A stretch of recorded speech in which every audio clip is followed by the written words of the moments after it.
હર્ષિત અને સીતાનું પ્રેમ એક નવો પૃષ્ઠ ઘડવાનો હતો.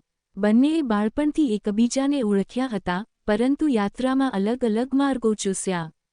હર્ષિત મુંબઈમાં નોકરી માટે ગયો હતો, જ્યારે સીતા અહેમદાબાદમાં રહીને અભ્યાસ કરતી હતી.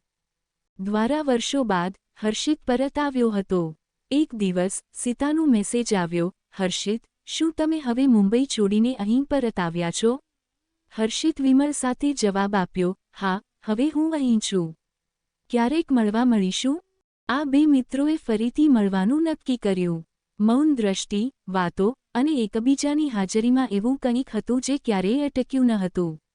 એક સ્વાભાવિક પરિસ્થિતિ આવી, જ્યાં બંનેએ પોતાના મૌલિક પ્રેમને ઓળખી લીધું હતું. હર્ષિત, તું જાણે છે, મારી અંદર અમુક તત્વ છે, જેનાથી હું તને હવે છોડી શકું? સીતાએ એના ચહેરા પર હસીને કહ્યું. હું પણ, સીતા. હવે મેં સમજી લીધો છે કે પ્રેમ સત્ય છે, જે કંઈક વધુ છે જે અમે પહેલાં નથી સમજતા, હર્ષિતે તેને જવાબ આપ્યો. સમજણ એ હતી કે તેઓએ લંબાઈ અને અંતરોથી વધુ કંઈક અલગ શોધી લીધો. અને એ શોધ્યું હતું પ્રેમ. આ ખૂબ જ સીધો અને સુમેળી પ્રેમ કિસ્સો એ જીવનની સાચી ગુણવત્તાને ઓળખવાનો એક ખૂણો બની ગયો.